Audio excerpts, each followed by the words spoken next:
Welcome to the Higher Ed Demand Gen podcast, helping higher education marketing leaders share knowledge about learning, strategies, and tactics that are relevant today. See what you can learn today by listening to one of our episodes.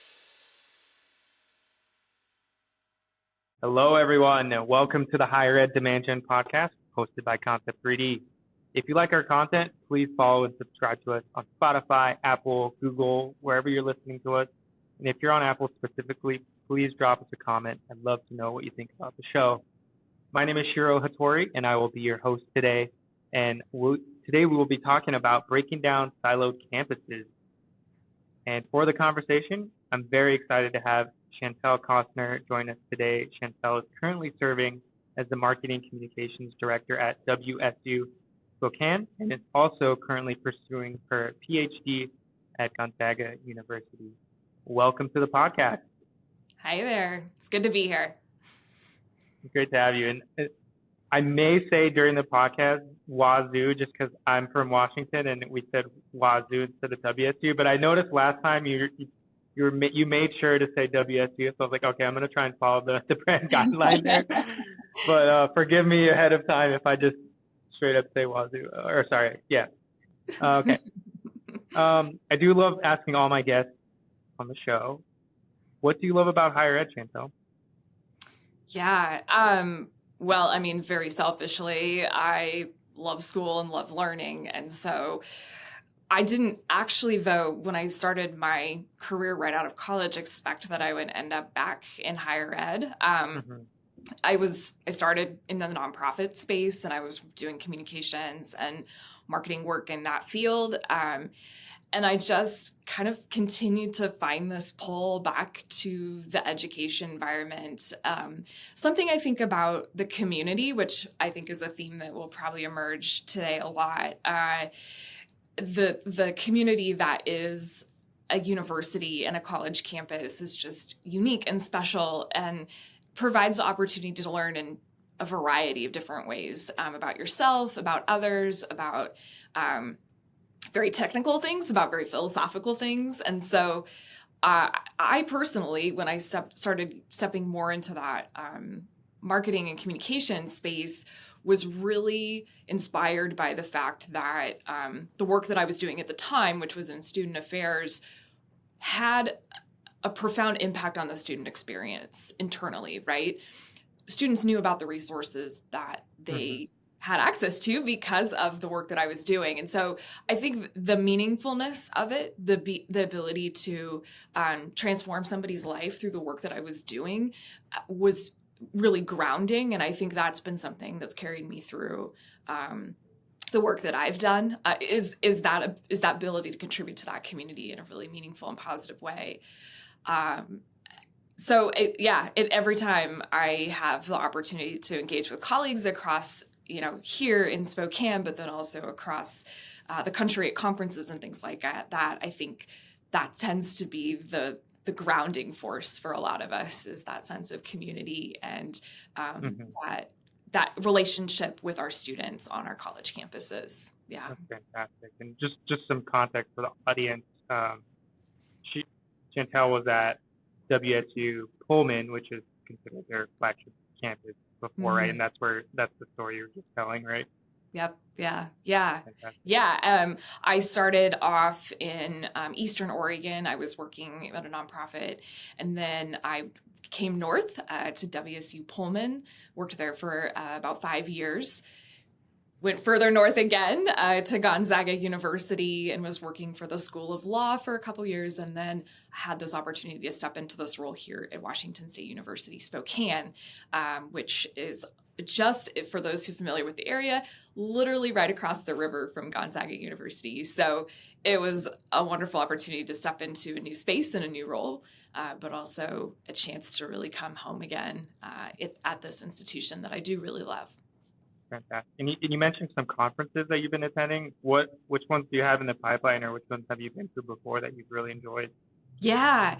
Well, AMA Higher Ed is coming up, so that's where you'll find me next. I'm really excited to go to Chicago. It's been a while since I've been able to attend because of COVID and transitions and everything that else that's come with that. But yeah, I always look forward to that opportunity. And then, of course, CASE, Council for I'm forgetting the acronym at this point, but CASE conference, which is for development advancement professionals, is also one of my personal favorites, and I do enjoy being there. And hopefully this spring I might get that opportunity to attend our regional. That's fantastic. And when you say development opportunities, do they deal with, like, from a business lens, like student retention as well, or is it more about, or like tell me a little bit more about that? Yeah, so CASE is the CASE conferences, which there's a lot of them. There's regional conferences, Okay. there's specific ones that are more geared toward particular focus areas like marketing and communications, but hmm it's development. So it's fundraising and advancement, Okay. primarily alumni engagement, things like that. So a Got little it. more focused on the later path for most of Alumni. our customers, our students. But AMA, of course, has a nice mix of recruitment, retention, development, advancement. So Right. there's a lot of different opportunities, I think, in higher ed, and that's another reason why I love it. It's just there's so much to learn and Great. so much to learn. I will be at AMA. I just got the approval from my boss, so we can meet in person there Yay! by our Yes, booth. that would Yeah. be awesome. Yeah, that'd Um, be great. but yeah, I'll be there. It'll be my first time. I'm really excited to go there. So see you in like Good. 3 weeks. I know the countdown has begun. Yeah, that's exciting. Great. Well, going back a little bit more into the topic of the campuses and the flagship campus, can you tell us a little bit more about WSU Pullman and its relationship with WSU Spokane, Mhm. and how everything fits into the picture? Yeah. Yeah. So I think the interesting part, I'll start with a little bit of information. We can talk a little more philosophically. But so Washington State University is a land grant institution on the east side of Washington State. It was founded in 1890, so it's been around a minute. And for most folks, they kind of joke it's like a big university in the middle of a wheat field. It's in a fairly remote True. part of Washington. For those who are a little less familiar with the geographic region, it's pretty far away from Seattle. So it's like right on the Idaho-Washington border, and actually shares the border with University of Idaho, which is just right on the other side. So it's a large institution, really, for the state. About 17,000 students are enrolled there, and predominantly undergraduate students, though it is an R1 research institution, so pretty heavy research focus. And historically, of course, like as in many land grants, it was focused on agriculture and agriculture-related research.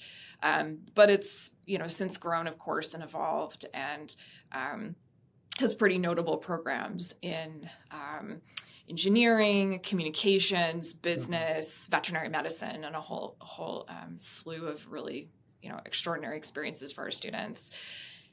Fast forward 100 years, almost to the year, in 1989, the institution decided they wanted to establish some branch campuses around the state. And one of those was WSU Spokane, which emerged out of some other things that were going on within the community, right? We had a few programs that were starting to manifest around Spokane, including our nursing program, which was somewhat of a shared program with a number of other institutions in the area. And really the vision for the campus was it would serve the needs of the community. So it was intended to listen to what the community needed and wanted from a workforce, from a development standpoint, and provide programs that would complement that. hmm So today, currently, the campus is really dedicated to the health sciences, and we have an enrollment of about 1,500 students here. They engage in programs with three major colleges, a College of Nursing, our College of Pharmacy, and our College of Medicine, which has an MD program. So it's interesting that evolution has happened very quickly in about 30 plus, a little under 35 years time. But it's been an extraordinary thing for our community because for folks that aren't familiar with Spokane, it is like the major urban center for Eastern Washington, Eastern Oregon, Northern Idaho, and into even Montana. So we have a big healthcare system here. And because of that, many people from around the region come to receive care in Spokane from our hospitals here and our specialists. So it seems like a very natural fit to have these really awesome programs to support that in the health sciences. Yeah, that's fantastic. And like on this podcast, we usually talk strategically and even tactically around like, how to market students, how to gain more awareness, or, get really more tactical. But like what demand gen is at its core is creating demand or capturing demand. And like just from an entire institutional perspective, you're basically creating like an institution that is capturing some of the demand that already exists. Yeah. This need in the community for this health sciences education. So I think that's fantastic, and I love that we can hit on this point because I think it goes to the very, very top of like the fundamentals of marketing and demand generation. So Yep. thanks for Absolutely. explaining that for me. And it's really cool. In our prior conversation, he told me about like this need and this gap that actually existed in Washington State as a whole, and specifically in Eastern Washington. So thanks for educating me on that, because it kind of connected the dots there as well. So that was great. Yeah. I mean, obviously, most folks have heard of University of Washington, right? In contrast with WSU, and University of Washington has an extraordinary health sciences program. It's ranked, like many of them are ranked some of the top in the nation, particularly amongst public institutions. So some people wonder, like, well, why do you need WSU's programs? And the answer is we're community based. So we know that we are inclusive. We're working to build environments and programs where our students can go out and serve the needs of the community at a very real level. And that's really, I think, a key driver in understanding how we've situated ourselves, thinking about that marketing piece, how we've situated ourselves and understand what our customers, we'll say broadly speaking, need and want, and what will work within the context of our environment. Yeah. And I think one interesting thing I just remembered you saying was that in education and health, oftentimes after you graduate, you stay locally, right? And so like if students are all going out of state, that UW's hard to get into, right? And there aren't as many schools in Washington. If they go to Oregon or if they go to California, they end up staying like where their local communities or where their classmates were, right? And I thought that was an interesting observation, because I do see that happening actually. So yeah, interesting to know. It is. It's a powerful thing if we think about the mission of higher education and our goal of educating students to make our world a better place, right? So what does that mean and look like?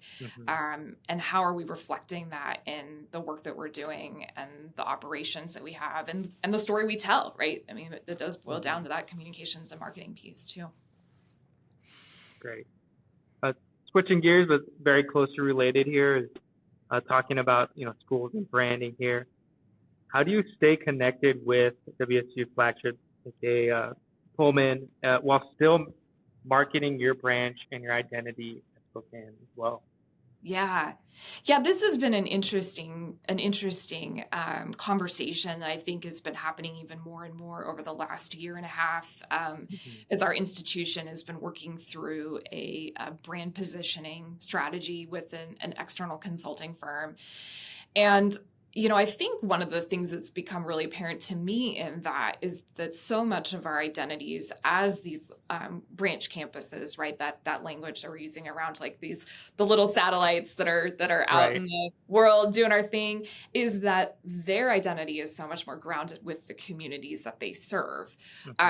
So instead of asking people to continuously come to us and understand how that impacts our brand and the conversations we're having around the institution, it's, well, then who are we in the context of the place that we're at? So here in Spokane, right, our identity is really driven by the health sciences. our students do not come to this campus to do all 4 years of their undergraduate degree. The vast majority transfer in from either other places within WSU's system or from a community college system, local or regional, or they're graduate students or professional students. So they're coming to us for the furthering their education, but they've finished their undergraduate degree. Mhm. And that very much impacts who we are, the kind of programs that we have, the kind of activities that we are creating for our students to engage in. So in turn, to me, if you think about brand in terms of authenticity, who you are and how that differentiates you, that has to be part of the equation when we talk about this greater identity at WSU. And we've got a campus in the Tri-Cities, and our Tri-Cities campus is heavily invested in first-generation students. They have a lot of first-gen students that come to that campus, more so than many others. So once again, right, you see a different kind of scaffolding and programming and conversation that needs to happen there to ensure that if that's the audience that you're speaking to, what do they need to know about the institution so that they feel like they're informed about coming to the institution and making the choice? Okay, so that's like the philosophical framework, so it starts coming back to being in practice with that. And I think the real challenge with being a larger institution, particularly one that's geographically dispersed, is that you have to understand like where are the pieces of the brand that inform where are the pieces of the brand that have to be flexed and where are the pieces that have to be really solid. And I think we often conceptualize brand in very visual ways. You know, we think about the logo and the colors and the how are we making our website look nice and functional, and and those are all very important things too. But I think where we have to be flexible within that if we know that our audiences are varied across a wide array of geographic spaces or ages or demographics or any number of factors, so that we can assess not just how we're implementing brand, but then how brand is evolving over time and manifesting in new ways that are reflective of where the institution is heading. So I think about it as like this structural framework that allows us to be really creative, right? That allows us to have the constraints we need, but then also can be manipulated in the way that's most productive to meet our goals as an institution. And I think that's a challenging conversation, because when you put together a brand guide, you want to be like, here are all the little doodads you need to be successful. Right. Here are those grounding words. And ultimately, right, like that becomes challenging if you don't necessarily think about that notion of process and how organizations and brands continuously evolve over time. Fantastic. And I know, kind of going back to our conversation we had before this recording, you said something really interesting that I thought would be a great soundbite, which is marketing communication teams need to be basketball players on basketball courts, not golf players on golf greens. Can you explain a little bit more what you mean by that? Yeah. So, I mean, I think about the culture predominantly in higher education. Structurally, it tends to be a space where we're really focused on individual achievement. You think about a faculty member or somebody who's in an administrative role. There tends to be a lot of effort and energy put toward, manifesting individual outcomes and outputs. And there's a lot to be said for that, right? Like that in of itself is not the issue. I think the challenge is, though, if marketing comms teams are placed in an environment where that is indeed kind of the norm, it requires us to think really critically about how we're conceptualizing our teams, our ways of working, the framework through which we're seeing the brand and identity and then ultimately how that informs the very tactical approach to how we're managing marketing communications. So, I guess there's, to that end, if you think about the metaphor, right? You have a golf team, let's say, but they're really out on the green individually, working as their own individual silo, Right. playing the game scored by their own individual merits and efforts. And what we have to be, I think personally, this is my philosophy as marketing comms professionals and as marketing comms teams, is we got to be basketball players. We have to be communicating all the time. We have to be understanding the different strengths and the different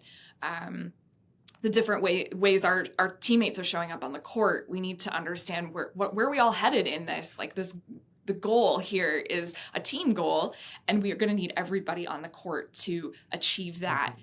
That, I think, is a different paradigm from some of the paradigms that have informed higher education operations and management over the years.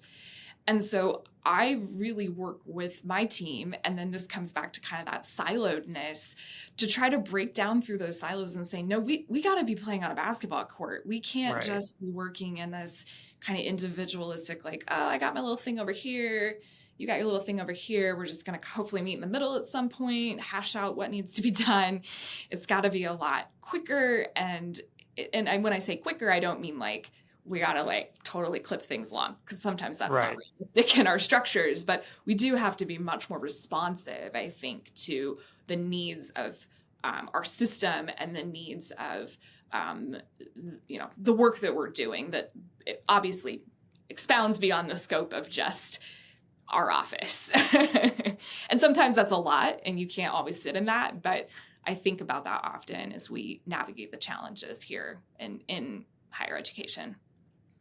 Yeah, that makes sense. And it's almost like the question is two-stage, because, I think the metaphor applies to like a marketing team in general, but then now you have this added difficulty of also being a part of flagship and being a branch campus too. Mm-hmm. So like that's also another, I think, place where this metaphor can be applied, is like kind of working together as one brand within all the WSU campuses. There, I almost said it, but yeah, like working together as an entire brand through all the campuses at Wazoo.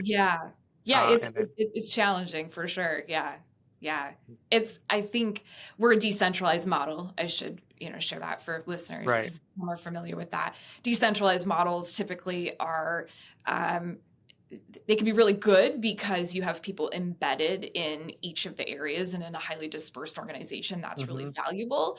The challenge, though, is that with a decentralized model, is it's easy for pieces of that system to kind of spin off and do their own thing, especially if there's not lines of accountability built in. And so I think that is where that comes back to the basketball metaphor of we do have to really think of ourselves as partners and a team on a larger scale, so that we can ensure that we're really all collectively moving the institution in the direction that we're all collectively aiming for.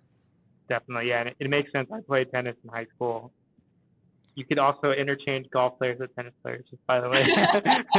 But yeah, I played tennis. I played singles. That was what I was better at. And whenever I won, we would score points to our entire team to beat another high school, right? But I was still playing by myself on the court. And so this metaphor actually hits pretty home with me. So nice work. Yeah. I did have a question. So you mentioned culture a little bit earlier, right? About creating, what are you doing to really market your branch? And one example you gave me was like you're building cultures of creativity with your team and your campus. And I think you've developed a few programs for that, if you don't mind sharing some of that with us. Yeah. So the notion of a culture of creativity is this idea that we're really focused on ensuring that we're giving ourselves space for the emergence of new ideas and new ways of thinking and working within the context of higher education. And, I think that this can really manifest in some very tactical ways, right? I think about it is very much team culture and how we're building trust and offering people space to have the freedom to do what they need to do to get the job done. But I also think about it as a mindset to helping us navigate some of the restraints that we are and constraints that we're faced with in higher ed, which primarily among them being budget. And so we don't like here, we don't have a ton of money to work with. So how are we talking about WSU Spokane in the community is really an important question that we're faced with. If we know we can't invest heavily in sort of that general brand awareness advertising all the time, are there spaces where we can show up and be present that are really meaningful for the community, but then also engage us in dialogue with the community around, how are we leading into spaces around education and workforce development? So it's part, I think, trust building and allyship and being advocates for the needs of others within our organization and responding to those needs in ways that are strategic and constructive. But then also I think about it as being very people focused. It's interesting to me that there's kind of there's been historically in the last probably 35, 40 years, this real push for innovation in organizations, which is great. That's important.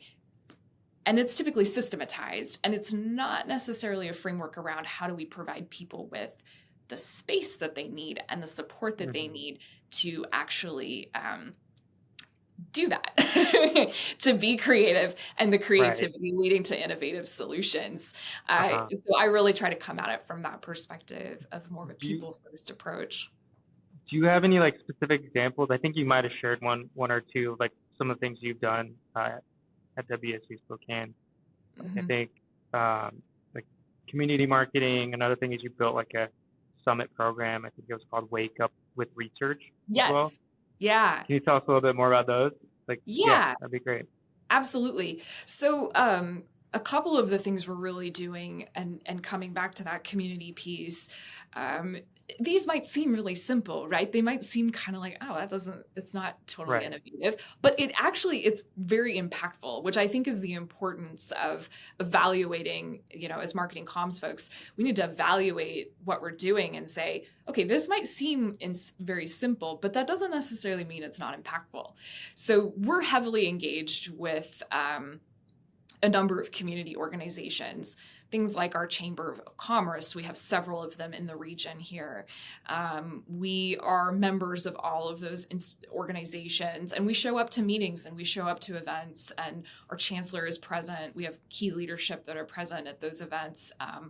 We're working through our strategic plan right now, and one of the things that's in there is a continuance of that idea where we're really starting to encourage members of our leadership team, as well as even just members of our faculty and staff, to engage in community in meaningful ways, whether it's sitting on boards or being active, members in nonprofit organizations or whatever that might be. And obviously, this isn't something where we're saying, hey, you need to do this just so you can be there. It's how is the things you're passionate about aligning with your work here, and how can those things inform what we're doing, right? So I think about it as a conduit for dialogue, and really providing us with a sense of what's going on in the community. What is the community hearing and seeing? Are there things that we could be doing better based on that feedback? So that's just like one kind of broad-based example. A little more specific, this team has been working on a program over the last couple of years called Wake Up with Research, and it's a virtual event that we do about once a semester. It's kind of ebbed and flowed depending on availability of our staff. But it's a 1 hour in the morning event. I guess people they tune in on YouTube, and we bring together 3 or 4 researchers from around the WSU system around a topic. And they just share in quick, simple terms their research and what they're finding, about a relevant topic. So we just this week did Wake Up with Research, and we focused on sleep and health. And we were sponsored by Alaska Airlines. We had people talking about the impact of travel on your sleep performance and sleep health. We had individuals talking about that and how it impacts athletes, talking about sleep patterns, sleep in indigenous communities, and how different factors and influences within those cultures and communities. Mm-hmm. So it's so fascinating. We get people tuning in all across the region and the state to learn about the work that is happening at WSU, but then how it very meaningfully translates to their own personal lives. Right. And I think that's the piece that's really exciting is, as an R1 institution, we have tons of research, but oftentimes people don't necessarily know what's happening. And we can really talk specifically about that health angle and bring people together around that. What I'm really hearing is it's kind of like, I don't know if there's a category for it. It's authentic marketing, right? It's like sharing what you're literally researching at your institution, creating a community or a distribution channel for that information, which is the summit that you have called Wake Up with Research. And then a lot of people tune in, and then they're, from all different parts of the community, and now they're able to learn more about WC Spokane and the health sciences it provides as well. So it's kind of expanding that brand institution as well. Am I hearing that right? Yes. Yeah. That's yeah. great. And making it really tangible for people. I mean, Right. Once again, I think we're faced with headwinds right now around what is the value of higher education? Why is that important in our communities? The Edelman Trust Barometer has indicated flagging trust. Right. But I think the interesting thing about that is that when you present that kind of information to people, they're like, oh no, this is great. Like, this is important. And I find it interesting or valuable to me in my own very personal life. So to me, it's almost like that pushing against the notion of the ivory tower. Like, no, we need to be accessible. We need to be here for people. It isn't just about us pushing. Like, look at how great we are. Look at how great we are. It's no, let us show you what we're doing for you. And I think that shifting some of that focus and that lens is really important as we think about kind of the longevity of our institutions and our current in our current market. Have you thought about starting a podcast at WSU Spokane? In my copious amounts of spare time. Right. Yeah, we have batted that idea around for sure. Yeah. Okay. I'm going to have Kate Young on from Purdue. She is pretty much the owner and main manager for This is Purdue, which is their official campus podcast, or official Purdue podcast, right? They have other schools that do their own thing, but she's going to be on the show in, I think, a few episodes. And they also share stories about research at their school, about different, they're a big STEM, school. And so they'll share fascinating results from professors that are also gone to space or all these things. But they're sharing things that, they're what's happening on campus, right? From even the research and the science perspective. So using that educational marketing, like we just talked about, is, I think, awesome. So it's great. Yeah, that brand building piece is awesome. She's reached 2 million views just since January this year. It's crazy. That's incredible. Yeah, and Purdue is such a powerhouse with the work that they're doing. So I'll have to tune in. Absolutely, yeah. Great. Well, we're almost at time, but I did want to ask you. I know we're talking a little bit about future state, right? What do you think about marketing in higher ed in 2024 and beyond? What are some shifts that you think need to happen in the industry, or what are you seeing? Just any predictions would be great. Predictions. I'll look into my crystal ball. Yeah, like I said, I think we're faced with some really substantial headwinds, and I think that one thing that could really support us in navigating that is a couple of things. I think we, as always, just need to continue to invest in our marketing communications teams. They really are the conduit for how people are learning about our institutions, they're the conduit for how we're bringing in new students. They're involved with that process, right? They're the conduit for how we're engaging with Hmm. our donors and our alumni. So I think about how important that work is, and how, so many of our offices were designed, or our operational processes were designed, and they've sort of been added onto over time, but there hasn't been necessarily like that critical look about what are we doing now? What do we need to be doing in the future? So I think that will be very important for institutional success in the future. I think we also have to come back to the reason we're here, right? And really gut check ourselves around what is the purpose of higher education. And I think that maybe that looks I think there's some grounding elements to that, but I also think that looks a little different depending on the institution, right? And its mission Right. and the vision for it. And ultimately that should inform some of the work that we're doing from a brand perspective, from a marketing perspective, from an outreach perspective. And I think that's authentic to us if we come back to that, which is ultimately what is such a powerful driver in the differentiation of our institutions from one another. Ultimately, I'm really grateful. The people that were involved with the founding of WSU Spokane had a powerful vision for Hmm. serving the community and being responsive to the community. And because of that, I think we're in a wonderful space to continue that work. And I'm very grateful for that. My hope is that other institutions can kind of come back to those roots and that sense of self, recognizing where there's maybe inequities in that space, recognizing where there's work to be done from an inclusion perspective, and recognizing where that could take us in the future. And I think that's an opportunity for reflection, but also an opportunity for growth as well. Thanks for sharing your thoughts on that. I'm actually talking to someone right after this call around inclusion and admissions process. So there you go. That's Fantastic. awesome. I've teed that up. Yeah. There you have it. Yep. Well, I was wondering where some of our listeners could follow up with you, or follow you, see what you're up to. You can share any of your personal or institutional Yeah, CTAs or call to actions here. Yeah. of course. Feel free. I'm always happy to connect with people on LinkedIn. I would send people to my Twitter/X account, but it's been a Like, minute since I've been really yeah. active on there. So I won't send people to that dead end, but by all means, Chantell Cosner, I'm on LinkedIn. I'm always happy to connect and message and chat. That tends to be a place where I really enjoy engaging with folks all across the industry. And it'll be lovely to see some familiar faces and meet some new people at AMA Higher Ed. So feel free to hop in Right. and introduce yourself.